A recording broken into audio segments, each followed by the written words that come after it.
The Vegas Golden Knights took Game 1 of the Stanley Cup Final. Chris Gawlik of Locked On VGK is here to discuss that game and an outlook for the rest of the series next on the Locked On NHL Podcast. You're Locked On NHL, your daily podcast on the National Hockey League. Part of the Locked On Podcast Network, your team every day.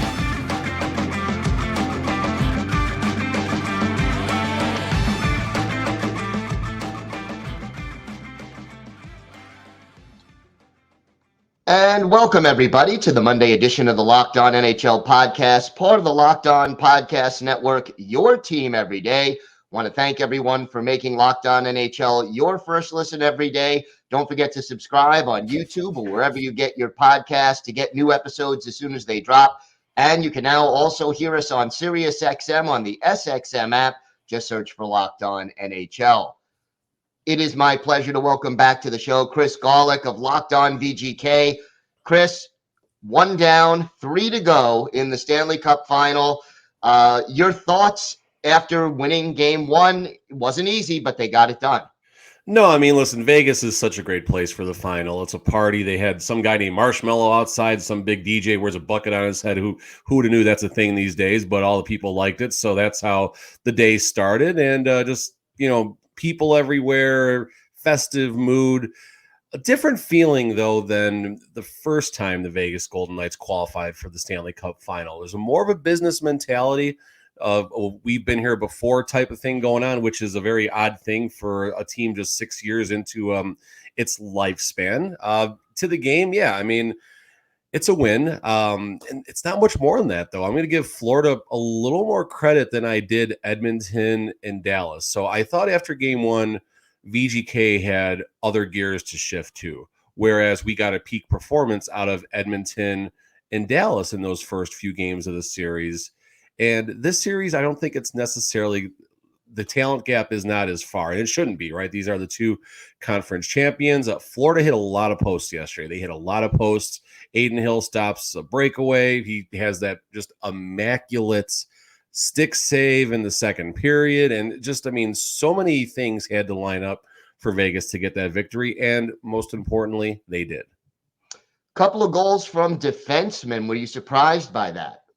I mean, Shay Theodore, he has that ability. Shay Theodore, he's been relatively absent for the playoffs on the scoring side, where he's done much better historically. He does have the ability to beat 5 guys on the ice when he puts his head to it. It doesn't happen every time, but I think he had the forward just leading the wrong way. And what they said in the postgame presser is he took Bobrovsky's eyes away on that shot and was able to snipe the corner. Am I surprised that Theodore is able to do that? No. The White Cloud goal, that's a little more fluky, right? You just fire the puck on net, and obviously you get a good result. It did deflect on the way in, which certainly helped. That was a little fluky, and now Vegas has 19 players this postseason that have scored at least 1 goal. That's the surprising part right there. Were you surprised at the number of shots on goal both teams took in this game? Attempted shots or like shots registered? Both. I don't feel like there's a lot of shots. That's why I'm stalling for a second here. 35-34. So there's a bet that I like making here locally. It's saves the goalies make in a game. And I usually like taking the over. And both goalies were sitting right at 29.5. So it's funny that I just look at this now. So Florida had 35 shots on goal. So 33, so over would have hit there. But here's the crazy thing. VGK scored 1 empty net goal, so 33 shots on goal. 4 goals got behind 29. The line was 29.5. So Vegas knows, folks. Vegas knows. I felt the shots would be a little bit lower. I was thinking probably in the upper 20s based on the way both teams have played defense throughout the Cup, especially the Florida Panthers. But it's right on the number as far as where the odds makers felt. So I'm neither here nor there. Maybe is a boring answer to your question. Coming out of Game 1, obviously good to get the win. But what's your biggest concern after watching Game 1? I mean, listen, if Florida, the Post had a great game last night for both teams. The Posts were even as good as Aiden Hill and Bobrovsky were. The Posts were better last night. So you have to acknowledge the fact that Florida was less than a quarter of an inch away from possibly having a different fate. And God knows we could still be playing this game if they wind up going tied, going to overtime, the way things have gone. So the biggest takeaway from the game is the teams are very close in talent. Florida, they're a physical bunch. They're I'm not going to call them goons, not yet. That might change. After every single whistle, or even like the second they're on the ice outside of the pregame skate, and I'm surprised they didn't muck it up in the pregame skate, to be completely honest.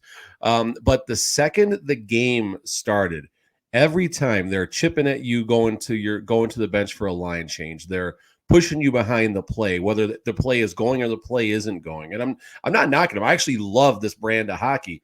They do their best to get into the heads, I should say, of their opposition. And Vegas largely didn't really take the bait. There's a video clip of Tkachuk chipping away at Mark Stone, who, oddly enough, Mark Stone and Matt Tkachuk will be standing in Brady's wedding, in Matt's brother, Brady Tkachuk, sometime in the summer. So that's probably just weeks away. So that's going to get a bit awkward depending on how this goes. But, point being is, again, long-winded answer, longer here. Florida's going to try and take Vegas out of their game. If Vegas can stay within their game and avoid the shenanigans, for lack of a better term, I think it's going to give them a big advantage for up to the next 6 games. And after game 1, are there any key players on Vegas that you think, if these guys do their job, this team will win the Stanley Cup? I start with, listen, Aiden Hill, that's a chalk answer. That's easy. That's boring. William Karlsson, I think, is important to the series. You look at the fact that, and I actually asked William Karlsson about this at Media Day, and he didn't give me much, though. I asked William Karlsson what it was like hearing Edmonton Oilers coach Jay Woodcroft telling the media that he is keeping Connor McDavid off the ice when you are out there. And Karlsson didn't really take much. He didn't take the bait. I didn't expect him to say much, but it was, I guess I did something right, and that was really all I got out of him. But William Karlsson really needs to neutralize Matt Tkachuk, and I think that is a matchup to keep an eye on as the series progresses. Zach Whitecloud, quietly, his plus minus is just way up there. Obviously, he had the goal, but he does so many just kind of small things. Our bottom 2 defensemen it's a top 4 defenseman in any other team pretty much in the NHL. That's how deep the Vegas defensive core is.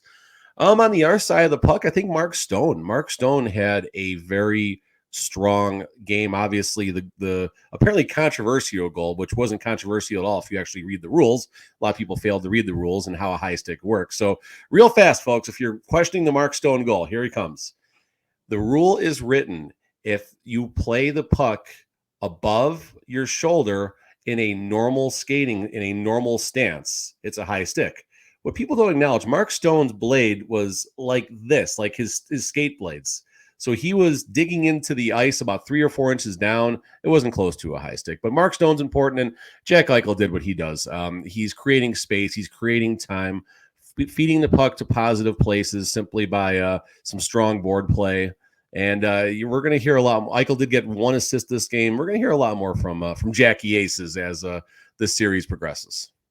All right, Chris, why don't you tell our viewers and our listeners where they could find the podcast and where they could find you on social media? We are Locked On Vegas Golden Knights, anywhere you find your podcast. Also, YouTube. A lot of fun on YouTube, guys. It's nice getting the more the interaction from both fan bases. So definitely hit us up and subscribe on YouTube. It's a lot of fun there. I'm a TD Chris G on Twitter. That's TD like touchdown, TD Chris G.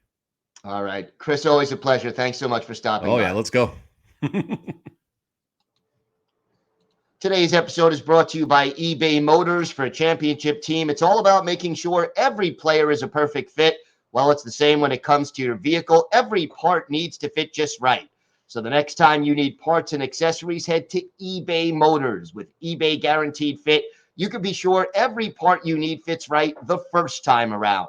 Just add your ride to My Garage and look for the green check to know all the parts will fit or your money back. Because just like in sports, confidence is the name of the game when you shop on eBay Motors. And with over 122 million parts to choose from, you'll be back in the game in no time. After all, it's easy to bring home a win when the right parts are guaranteed. So get the right parts, the right fit, and the right prices on ebaymotors.com. Let's ride. eBay guaranteed fit, only available to U.S. customers, eligible items only, exclusions apply.